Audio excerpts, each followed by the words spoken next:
Jadi ketika Anda sudah bertambah petunjuknya dengan ilmu itu, hidayah Anda bertambah, ya maka dengan sendirinya Anda sudah berada di jalur yang tepat ini. Anda di jalur menuju Allah ini. Nah, kalau disimpulkan, coba disimpulkan. Nah, ini kira-kira semacam ini gambaran secara umum. Nah, ini kita menyebutnya giroskopi ilmu. Giroskop itu kan muyul, kecenderungan. Kalau sekarang itu kan banyak ada sepeda ada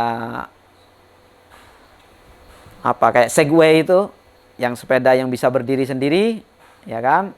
Kendaraan yang berdiri sendiri, dia tidak seimbang walaupun rodanya 2 itu. Atau bahkan 1, ada yang pakai roda 1 itu seimbang karena ada giroskopnya itu. Dia bisa tahu mau cenderungannya kemana gitu, otomatis. Jadi nggak jatuh. Nah, kira-kira giroskopi ilmu ini seperti ini. Ya, atau istilah lain lah. Ini hanya sekedar untuk Anda bisa membayangkan dengan kondisi kontemporer Anda. Jadi bidayah ini Anda ada di garis bidayah. Anda ada di tengah begini. Kemana muyul Anda? Kemana kecenderungan Anda? Apakah ke hidayah untuk mencapai nihayah itu? Apakah ke dhalalah untuk Anda tercebur ke dalam halak, kepada kebinasaan? Begitu. Jadi ini ada sisi hidayah, ada sisi dhalalah. Ada sisi mendapat petunjuk, ada sisi tersesat. Dhalalah ini sesat. Ada 2 sisi ini. Sisi sesat, sisi mendapatkan petunjuk. Anda harus menjaga keseimbangan ini. Menjaga dengan sendirinya ini. Gimana Anda menjaga giroskopinya ini? Maka coba di slide selanjutnya. Ini, jika bertambah ilmu tapi tak bertambah hidayah, maka hanya bertambah jauh dari Allah. Ini kira-kira. Ini kurang nggak terlihat, ini ada figur sebenarnya. Ini garisnya di kanan seperti tadi itu ya. Ada takwa, ada ketaatan di atas ini. Di sisi atas ini ada takwa, ketaatan, pembersihan jiwa, ada ya dan seterusnya. Di bawah ini ada keuntungan duniawi, keunggulan diri, pengikut, pangkat, materi, ini yang di bawah sini. Nah, itu namanya ujian. Bidayah ini kan eksperimen, ujian. Nah, ujiannya itu tertekan ke sana. Apakah Anda terus akan tertekan ke arah sana gitu? Apakah ke arah atas? Ini. Kalau Anda ke bawah, Anda menjadi pecundang, halak. Kalau ke atas, sukses. Yang dicari ini memang sukses. Faizin. Itu orang-orang yang sukses. Faizin itu artinya orang-orang yang sukses. Nah, kalau Anda di atas mencapai nihayah itu sukses. Kalau Anda di sini, Anda menjadi pecundang. Orang-orang yang kalah. Istilahnya ya loser. Loser. Ini. Nah, sementara setan itu sudah memberikan hasutan kepada Anda. Jerat-jerat setan itu memberikan hasutan kepada Anda. Sebagaimana tadi disebutkan, yang pertama, yang jelek menjadi menyenangkan bagi Anda. Kemudian Anda juga merasa orang yang paling baik dan paling mulia. Ini. Kalau sudah seperti itu, ini kan jadi Anda sudah terjerat oleh jeratan setan. Nah, metodenya setan itu dengan cara menyebarkan jerat yang terlihat baik. Ini yang jadi masalah nanti. Kita lanjutkan. An qaulihi sallallahu alaihi wasallam. Ini juga sudah diperingatkan di dalam hadis.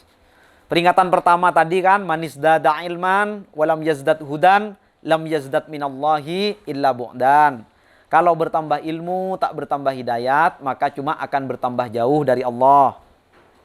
Yang kedua, asyaddun nasi adzaban yaumal qiyamati alimun lam yanfa'hullahu bi'ilmi. Paling kerasnya orang mendapat siksa pada hari kiamat itu adalah orang yang berilmu, tapi ilmunya itu tak dianggap bermanfaat oleh Allah. Ilmunya tak dianggap bermanfaat. Ya karena ilmunya ilmu dunia. Tidak bisa dipakai di akhirat. Ilmunya ilmu dunia semua. Tidak bisa dipakai di akhirat. Nah, terus nyampe di akhirat gimana? Kan beda ilmu sudah kan.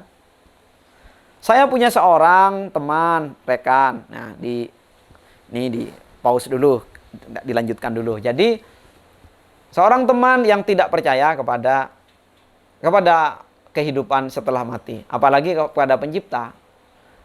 Jadi menurutnya kita ini hanyalah produksi. Hanyalah kita ini produk dari hukum alam. Ya kebetulan lah. X ketemu Y jadi kita gitu. Atau apa ya kan? Plus tambah min jadinya kita gitu. Ya begitu sudah. Kalau nanti mati ya sudah. Kan tugas kita cuma hidup di dunia. Mati tidak ada. Jadi yang dibayangkan itu ya agak lucu juga. Allah menciptakan sedemikian besar ini tujuannya hanya agar manusia hidup 60 tahun gitu lah. Ya memang itu tugas manusia kok. Dan kita nggak perlu ngurus itu. Ngapain kita ngurus yang lebih dari itu? Nah, kayak masuk akal ya kan?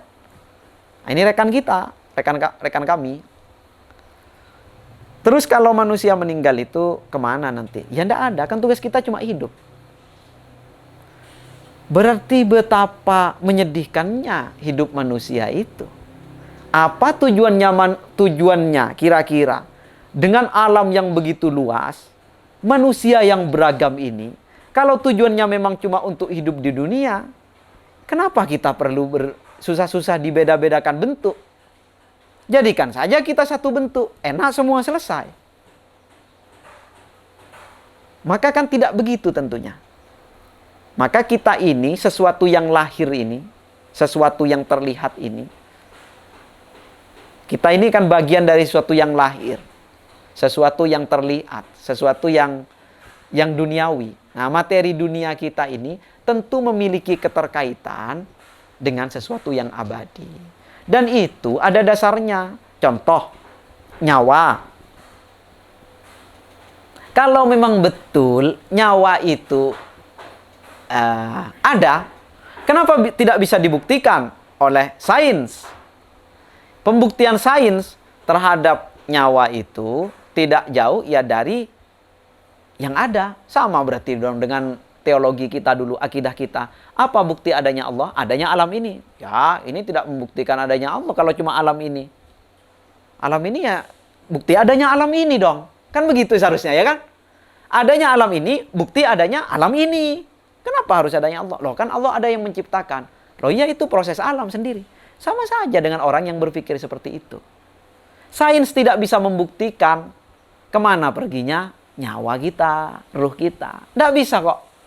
Kalau bisa membuktikan bahwa ada pergi kemana, ini bukan ruh. Ini karena jantung berdetak. Oh kita bisa bikin kalau cuma jantung berdetak di tahun ini. Tidak pernah sains itu bisa menerangkan sedemikian kuat kepada kita, kecuali menerangkan bahwa kita memiliki jiwa. Maka pendekatan-pendekatan saintifik terhadap kejiwaan dengan ilmu psikologi coba ditawarkan gitu. Kita hanya bisa mengambil, kita bisa mempelajari jiwa kita, nyawa kita itu dari sesuatu yang kasar, yang bisa dipegang yaitu kita gitu. Kita bisa belajar nyawa dari kita. Maka kan berarti ada sesuatu yang melampaui dari dunia kita di dalam tubuh kita ini, ya kan? Apa itu ya? Nafas kita, nyawa kita. Itu sesuatu yang melampaui, yang kita belum tahu gitu loh. Maka jangan menolak dong jika ada kehidupan setelah kematian. Tempatnya jiwa kita tumbuh. Dan dengan hitungan yang tidak sama dengan yang ada di dunia ini. Begitu hitungannya. Loh, ya tapi itu kan bukan urusan kita, itu urusan setelah mati. Makanya kenapa Anda dihidupkan? Dihidupkan ini agar Anda mencari bekal. Anda diberikan tugas di sini. Sehingga ketika nanti nyampe ke akhirat, timbangannya satu loh. Tidak beda-beda. Pintu surganya disiapkan bermacam-macam memang sesuainya. Tapi yang menimbangkan satu orang. Gitu. Yang menimbang. Ada pintu untuk mereka yang berpuasa. Ada disiapkan, ya kan? Untuk neraka juga banyak pintunya. Tapi yang menimbangkan satu orang. Makanya kita di sini bermacam-macam. Modelnya bermacam-macam. Pangkat dunianya bermacam-macam. Tapi semuanya memiliki potensi untuk bisa memiliki bekal di akhirat.